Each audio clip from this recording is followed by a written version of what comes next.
Good morning friends. आज कुछ दिनों के बाद फिर से थोड़ा टाइम मिला आप लोगों से बात करने का। लास्ट दो हम लोगों ने कुछ सेशंस रिकॉर्ड करे थे जिसमें हम लोगों ने थोड़ा डिस्कस किया था कि भाई धर्म का क्या मतलब है और रिलीजन का क्या अंतर है, धर्म और रिलीजन में क्या अंतर होता है। और दूसरा चीज हम लोगों ने डिस्कस किया था वहां पर कि कल्चर, ट्रेडिशन और रिलीजन में क्या डिफरेंस होता है। तो थोड़ा सा वीडियोस जैसे मैं रिकॉर्ड कर रहा हूँ कि प्रोफेशनली रिकॉर्ड नहीं कर रहा, ना मैं कोई लाइक सब्सक्राइब के लिए या आपके जो है इनकम के पॉइंट ऑफ व्यू से इसको रिकॉर्ड कर रहा हूँ। जस्ट अपने दिल की बात या कुछ माइंड की बात अपने लोगों को साथ शेयर करने के लिए मैं रिकॉर्ड कर रहा हूँ। हो सकता है मैंने जैसे पहले बोला कि मैं कोई बहुत बड़ा कोई है ना ऐसा जानकार आदमी नहीं हूँ कि मेरे को कोई है ना प्रोफेशनल या कोई है ना बहुत ज्यादा ऐसी चीज है ना पीएचडी कर रखी हो किसी चीज के अंदर। लेकिन ये है कि कुछ चीजें जो अपने एक्सपीरियंस के साथ जो देखी, सुनी, पढ़ी, उनको एक आसान लैंग्वेज में आपके साथ शेयर करने की कोशिश कर रहा हूँ। बाकी इसका कोई और ऑब्जेक्टिव नहीं है। सच मानने में मैंने जैसे पहले ही बोला था, सुनो सबकी, करो अपनी। मानना करना आपको अपने अपने आप ही है, डिसाइड आपको करना है। ठीक है, बाकी लेकिन सुनने के अंदर कोई हर्ज नहीं है, तो हर एक की बात सुननी जरूर चाहिए। तो जैसे अगर मैं थोड़ा सा रिवाइज करूं तो मैंने धर्म के बारे में बोला कि भाई धर्म का मतलब कि हमारे यहाँ पर जो था वो था कर्तव्य, ड्यूटी। कि भाई आपको जो काम करना है वो आपको परफेक्टली वे में करना है, दैट इज द धर्म का मीनिंग। और पंथ संप्रदाय के अंदर ये कह सकते हो कि भाई उसके अंदर कुछ रूल्स रेगुलेशंस आ जाते हैं कि भाई आपको वैष्णव संप्रदाय में है तो आपको नॉनवेज नहीं खाना है, या फिर आप कुछ और है ना संप्रदाय में चल रहे हो तो आपको ये वाला चीजों को फॉलो करना है। तो वहां पर जो है रिलीजन का जब हम वर्ड यहाँ पे इस्तेमाल करते हैं जो कि ज्यादातर रिलीजन जो वर्ड आया है वो हमारा बाहर से विदेश से आया है। और जो विदेश से लोग आए उनका वहां पर जो कल्चर कह लीजिए, ट्रेडिशन कह लीजिए, वहां की सोच कह लीजिए, तो वहां पर उनके के अंदर रिलीजन का मतलब है भाई एक बुक होनी चाहिए जिसमें सेट ऑफ रूल्स हो जिनको हम लोग फॉलो कर रहे हैं, और एक गॉड होगा और एक ही उनका पैगाम्बर होगा। दूसरा दो नहीं हो सकते चीजें, और आप उस चीज को फॉलो करना आपके लिए कंपल्शन हो गया हमारे लिए। तो उसको हम लोग रिलीजन कह देते हैं। तो या एक तो मैंने ये चीज थोड़ा सा डिस्कस किया था लास्ट क्लास में। क्लास वर्ड मैंने जैसे पहले बोला वो वर्ड क्लास इसलिए यूज करते हैं, मैं एक्चुअली टीचर ही हूँ तो क्लास क्लास निकलता है मुझसे। दूसरा जो है हम लोगों ने डिस्कस किया था कल्चर के बारे में। तो मैंने बताया कल्चर क्या होता है कि भाई एक जमीन के अंदर बहुत है ना टाइम से धीरे धीरे कर कर उस एनवायरमेंट के अकॉर्डिंगली एक लैंग्वेज डेवलप होती है। उस एनवायरनमेंट के अंदर खान पान डेवलप होता है। उस एनवायरनमेंट के अंदर आपका जो है त्योहार डेवलप होते हैं सीजन के अकॉर्डिंगली।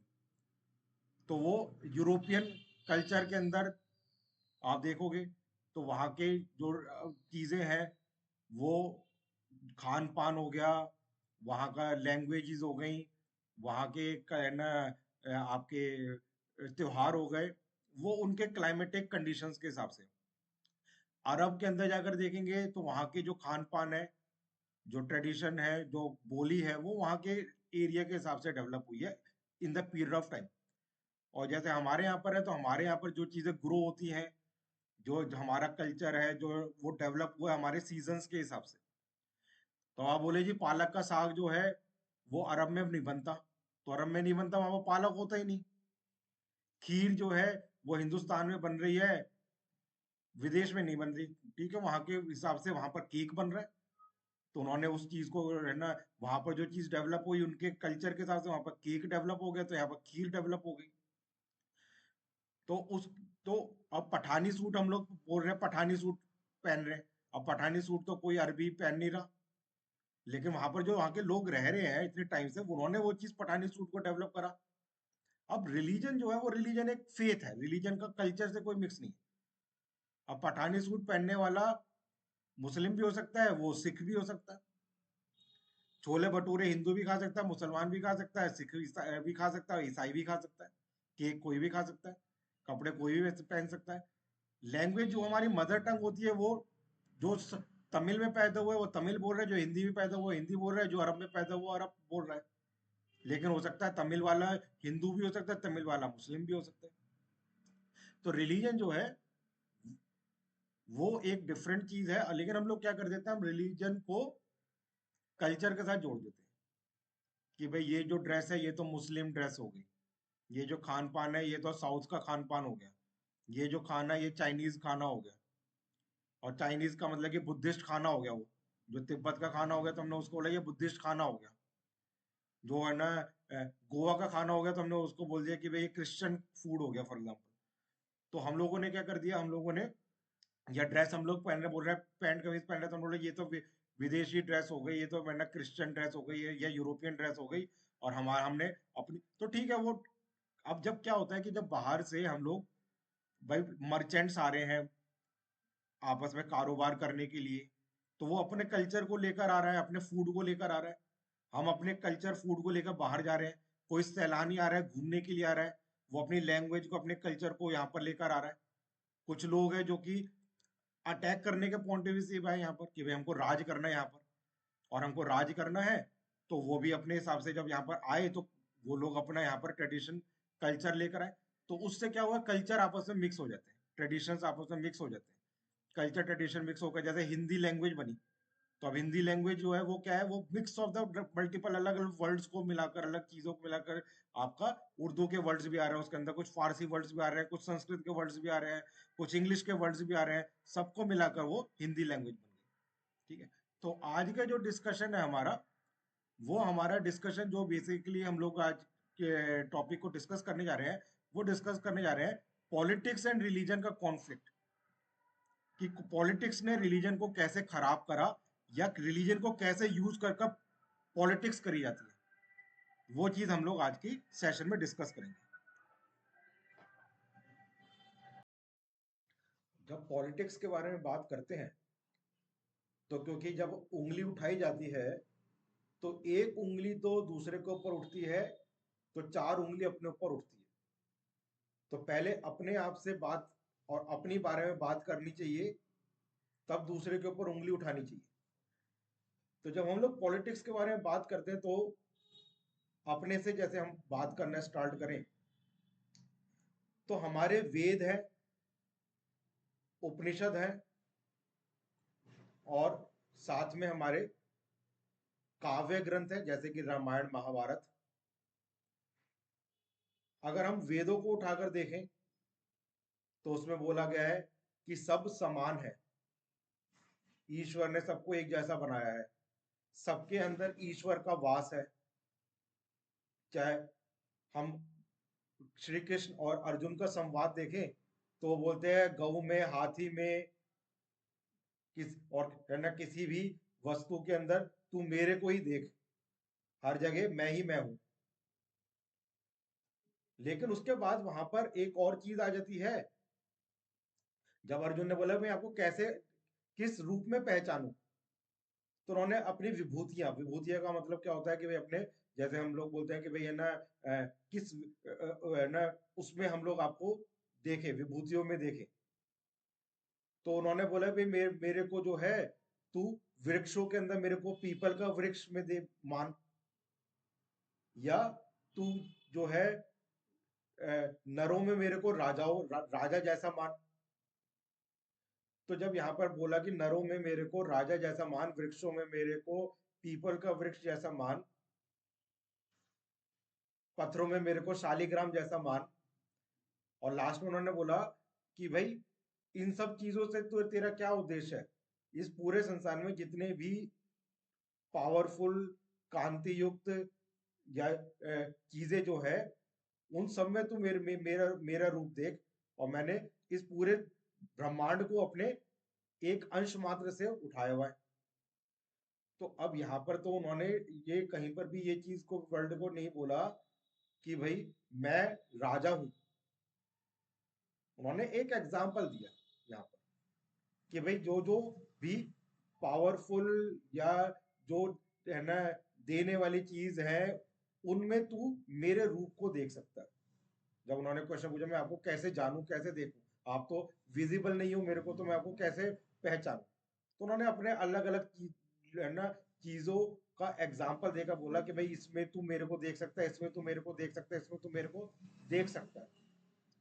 लेकिन अब वहां पर पंडितों ने क्या करा, पंडितों ने बोला जी राजा जो है वो विष्णु का रूप हो गया, वो विष्णु का अवतार हो गया, वो विष्णु बन गए। क्यों? क्योंकि वहां पर उनको एक पॉलिटिक्स करनी थी, राजा को राज करना था, और राजा को क्या क्या दिखाना था, भगवान तुल्य दिखाना था। तो उन्होंने उस सब चीजों को, आगे पीछे की चीजों को या जो भी चीजों तो उनको तो उन्होंने वो कर दिया।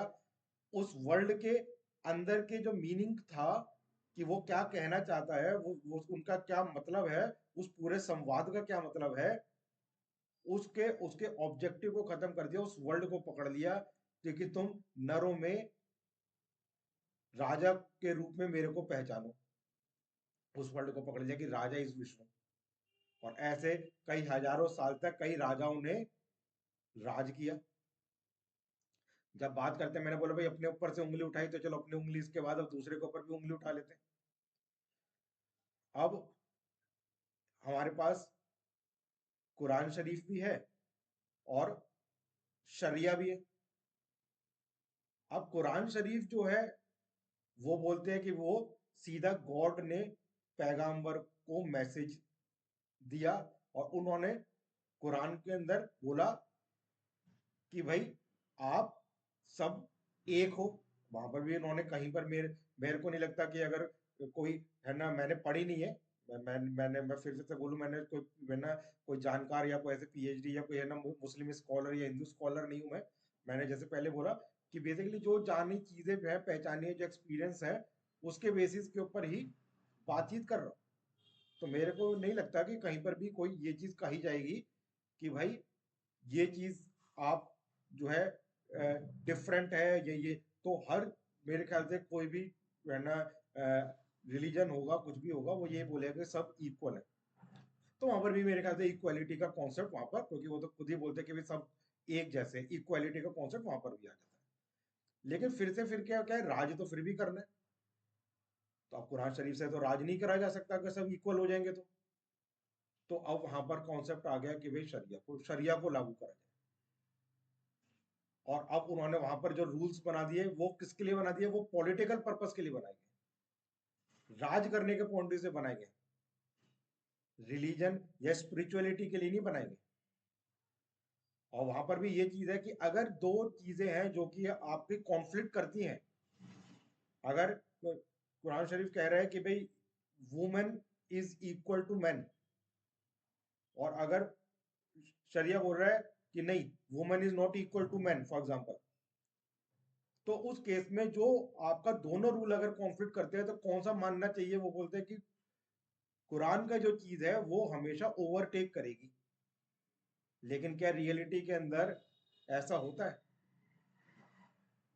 क्या रियलिटी के अंदर जो मानने वाले हैं उस चीज को मानते हैं? अगर मानने लग जाएंगे तो उनकी पावर खत्म हो जाएगी, रूल करने की पावर खत्म हो जाएगी। तो यहां पर पॉलिटिक्स ने अपने वे के अंदर रिटर्न रूल्स को अपने हिसाब से मैनुपुलेट करा, राज करने के लिए मनुस्मृति और इस तरीके की जो चीजें हैं, जो डिवाइड करने वाली चीजें हैं, शरिया हो गया, उसको फॉलो करा। लेकिन आम आदमी को उसकी समझ नहीं हुई। आम आदमी जो है वो उसको समझ नहीं पा रहा, क्योंकि वो अभी भी उस चीज को समझ नहीं पा रहा कि Manusmriti is not a dharma book, it is a book, political book to rule and govern the society. Similarly, Sharia is not a religious book. It is a rule and regulation to dominate and rule the society. What is spiritual religious book is Ved, Upanishad और कुरान शरीफ, जो कि equality का message देते हैं। लेकिन लोगों ने अपने हिसाब से उसको ही रिलीजन बनाकर पेश कर रहे हैं कि भाई आपको आपका को जो है पढ़ाई नहीं करने देना, वुमेन को पढ़ाई नहीं करने देना मनुस्मृति में, या शूद्र को वेदों का ज्ञान नहीं देना। ये मनुस्मृति जो है उसने ये चीज जो है क्यों रखी, ताकि आप उन लोगों के ऊपर डोमिनेट कर सको। लेकिन आगे वेद और उपनिषद में तो नहीं लिखा हुआ ये चीज। तो फिर वो बुक जो है, वो book is not a dharma book.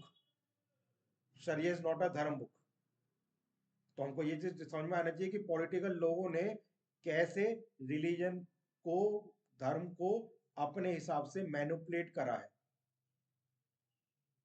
तो यहाँ पर हम लोग अपने डिस्कशन को रखते हैं। बाकी आप इस चीज के बारे में खुद सोचो समझो, और जैसा ठीक लगे वैसा मानो।